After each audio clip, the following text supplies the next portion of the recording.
প্রিয় শিক্ষার্থী বন্ধুরা, আসসালামু আলাইকুম। স্বাগতম জানাচ্ছি বাংলাদেশ শিক্ষাবার্তার নতুন একটি ভিডিওতে। 2024 সালের এইচএসসি পরীক্ষার্থীরা কিন্তু ব্যাপক আন্দোলনের ডাক দিয়েছে। তো তারা অটো পাসের দাবিতে যে আন্দোলন শুরু করেছে সিলেট বোর্ড থেকে, তারপরেই কিন্তু দেখা গেছে যে এইচএসসি পরীক্ষার রুটিনটি প্রকাশিত হয়েছে।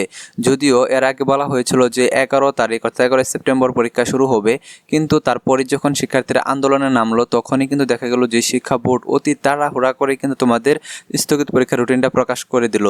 তো ইতিমধ্যে কিন্তু রুটিনে দেখতে পেরেছি আমরা 11 তারিখ থেকে ফাইনালি পরীক্ষাটা শুরু হচ্ছে।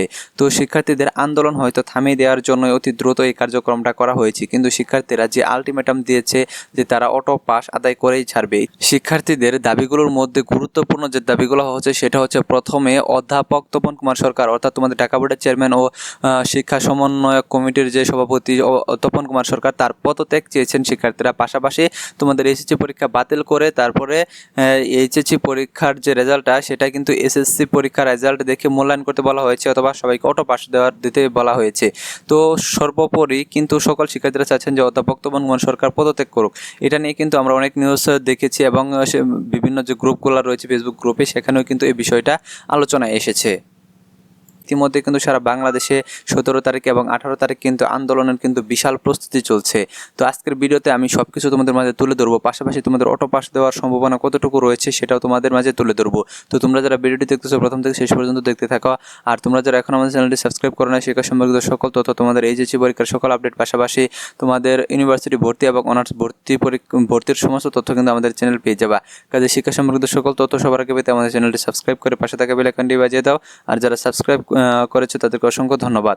সো আসো আমরা মূল ভিডিওতে চলে আসি। তো সারা বাংলাদেশে যে মানববন্ধন সৃষ্টি হয়েছে, যে আন্দোলন করার ঘোষণা দিয়েছে, ইতিমধ্যে কিন্তু দেখা গেছে যে ঢাকা শিক্ষা বোর্ডের অনেক শিক্ষার্থীরা কিন্তু এমনটা ঘোষণা দিয়েছে যে তারা কিন্তু শিক্ষা বোর্ড ঘেরাও করবে। এর আগে কিন্তু দেখা গেছে যে সিলেট বোর্ডের যে আন্দোলন কর্মসূচি পালন করেছিল, সেখানে চ্যানেল 24 একটি নিউজ প্রকাশিত হয়েছে। সেখানে কিন্তু তারা বলেছে তাদের দাবি না মেনে না হলে কিন্তু তারা ঢাকা শিক্ষা বোর্ড শিক্ষা বোর্ড কিন্তু ঘেরাও করবে। বিশেষ করে ঢাকা শিক্ষা বোর্ডের যে শিক্ষার্থীরা রয়েছে তারা এমনটা বলেছে যে আমাদের বাংলাদেশে যে 14 লক্ষ শিক্ষার্থী রয়েছে তার মধ্য থেকে আমরা যদি 1 লক্ষ শিক্ষার্থী যদি ঢাকা শিক্ষা বোর্ড ঘেরাও করি তাহলে তারা অটো পাস দিতে বাধ্য।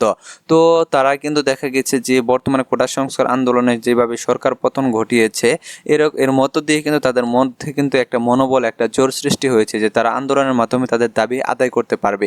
এর জন্য কিন্তু দেখা গেছে যে তারা প্রথম থেকেই কিন্তু অনেক শক্ত হাতে কিন্তু দেখা গেছে যে আন্দোলনে নামার প্রস্তুতি নিচ্ছে। তো দেখা গেছে যে সারা বাংলাদেশের বিভিন্ন জায়গায় কিন্তু তারা ব্যানার তৈরি করতেছে যে তারা 17 তারিখ এবং 18 তারিখ আন্দোলনে নামবে এবং অটো পাসের আলটিমেটামও তারা দিয়ে দেবে যে তাদেরকে অটো পাস দিতেই হবে, পরীক্ষাটা স্থগিত করতেই হবে। তো ইতিমধ্যে দেখো আমরা ফেসবুকে অনেকগুলা পোস্ট পেয়েছি, অনেকগুলা দেখা গেছে ফেসবুকে যে তোমাদের এইচএসসি বেসিস যে গ্রুপগুলো রয়েছে সেখানে অনেকেই অনেক প্রকার ব্যানার তৈরি করেছে এবং 17 তারিখ এবং 18 তারিখ কিন্তু তারা সারা বাংলাদেশে কিন্তু দেখা যাবে যে রাজপথে নেমে যাবে, রাস্তায় নেমে যাবে সেই ব্যানারগুলো নিয়ে। তো আমরা তোমাদের এই ফেসবুকের যে পোস্টগুলো সেগুলো তোমাদের দেখিয়ে দিচ্ছি তারা কি বলেছে। তো এখানে দেখতে পাচ্ছ যে লেখা আছে যে এইচএসসি 2024 পরীক্ষার্থীদের দাবি আদায়ের লক্ষ্যে মানববন্ধন 17 আগস্ট 2024 সকাল 10 ঘটিকায়, স্থান জাদুঘর মোড়, রাজশাহী বোর্ডের সকল শিক্ষার্থীরা কিন্তু এখানে অংশগ্রহণ করবে। তারপর আরেকটি দেখিয়ে দিচ্ছি যে এইচএসসি 2024 বছর পরীক্ষার্থীদের দাবি আদায়ের লক্ষ্যে মানববন্ধন, তারিখ 18 আগস্ট রোজ রবিবার, স্থান বিরল কেন্দ্রীয় শহীদ মিনার। তারপরে দেখিয়ে দিচ্ছি যে এইচএসসি 2024 পরীক্ষার্থীদের দাবি আদায়ের লক্ষ্যে 17/8/2024 তারিখ শনিবার, অর্থাৎ শনিবার দিন আগামীকাল মানববন্ধন নজরুল চত্বর, আখড়া বাজার। দেখতে পাচ্ছ এখানে আরও বিস্তারিত অনেকগুলো কথা বলেছে তারা। এটা কিন্তু কিশোরগঞ্জ ঢাকা বোর্ডের অধীনে। তারপর দেখতে পাচ্ছ যে এইচএসসি 24 ব্যাচের দাবি আদায়ের লক্ষ্যে মানববন্ধন। আমাদের দাবি দেখতে পাচ্ছ যেখানে দুইটা দাবি দিয়েছে। শিক্ষা বোর্ডের চেয়ারম্যান তপন কুমার সরকার পদত্যাগ চায়, এইচএসসি 2024 ব্যাচের পরীক্ষা অটো প্রমোশন বা এসএসসি রেজাল্ট থেকে ম্যাপিংয়ের মাধ্যমে মূল্যায়ন করা হোক। তো দেখতে পাচ্ছ যে এই যে অধ্যাপক তপন কুমার সরকার, ওনার পদত্যাগ কিন্তু অনেক শিক্ষার্থীরা চেয়েছেন ইতিমধ্যে। সারা বাংলাদেশে কিন্তু দেখা গেছে যে যারা আন্দোলনের সাথে জড়িত রয়েছেন, অর্থাৎ শিক্ষার্থীরা যারা আন্দোলনে অংশগ্রহণ করেছেন, তারাও কিন্তু তপন কুমার সরকারের পদত্যাগ চাচ্ছেন। ইতিমধ্যে কিন্তু দেখা গেছে যে তোমাদের যে নিউজটি প্রকাশিত হয়েছিল চ্যানেল 24 সিলেট বোর্ডে যে প্রথম আন্দোলন শুরু করেছিল, সেখানেও কিন্তু শিক্ষার্থীরা বলেছিলেন যে তপন কুমার সরকারের পদত্যাগ, এটা কিন্তু তাদের একটা দাবি। তো দেখতে পাচ্ছ আরও একটি আমি পোস্ট তোমাদের দেখাচ্ছি। তো দেখতে পাচ্ছ এখানে বলেছে যে এইচএসসি 24 পৃথিবীর ইতিহাসে আমরা সবচেয়ে হতভাগা ব্যাচ।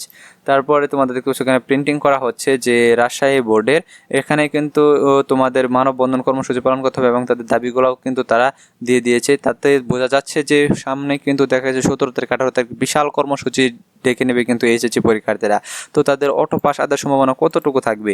তো এখানে তাদের অটো পাস আদায়ের সম্ভাবনা কিন্তু অনেকটা বেশি থাকবে, কারণ যেহেতু বিশাল সংখ্যক শিক্ষার্থী এর সাথে জড়িত, প্রায় 90% শিক্ষার্থী কিন্তু এই অটো পাসের আন্দোলনের সাথে জড়িত। তারপরে দেখতে পাচ্ছ যে এখানে সিলেট বোর্ডে কিন্তু অনেক জায়গায় কিন্তু তোমাদের এই যে মানববন্ধনগুলো কিন্তু আন্দোলনগুলো কিন্তু দেখা গেছে। তারপরে তোমাদের বরিশাল বোর্ড, অর্থাৎ বরিশাল বোর্ডের যে বরিশাল সকল কলেজের শিক্ষার্থীবৃন্দ, এখানে কিন্তু তারা মানববন্ধন করেছে, মিছিল মানববন্ধন 2024 সালের পরীক্ষা বাতিলের দাবিতে। তো এখন বিষয় হচ্ছে যে তোমাদের যে পরিমাণ মানববন্ধন করা হচ্ছে, কিংবা যে পরিমাণ তোমরা ফেসবুকে দেখলাম যে পরিমাণ ব্যানার বানাচ্ছ, তাতে মনে হয় সারা বাংলাদেশ তোমাদের মানববন্ধন এবং আন্দোলনে কেঁপে উঠবে। কাজেই তোমরা যারা শিক্ষার্থীরা রয়েছ, তোমরা শান্তিপূর্ণভাবে মানববন্ধন করো এবং তোমাদের যেহেতু পরীক্ষার রুটিন প্রকাশ করেছে, তোমরা অতিমধ্যে পড়াশোনা শুরু করে দাও, পরীক্ষার প্রিপারেশন নেও, কারণ তোমাদের পরীক্ষা যদি নেওয়াই হয় তাহলে কিন্তু পরীক্ষায় তোমাদের খারাপ একটা প্রভাব পড়বে এবং তোমাদের যদি প্রস্তুতি না থাকে তাহলে কিন্তু তোমরা খারাপ রেজাল্ট করবে। কাজেই তোমাদের জন্য বলছি, তোমরা আন্দোলন করো আর যাই করো, তোমরা কিন্তু পরীক্ষার প্রস্তুতিটা কিন্তু ঠিকঠাকভাবে নিয়ে নিবা।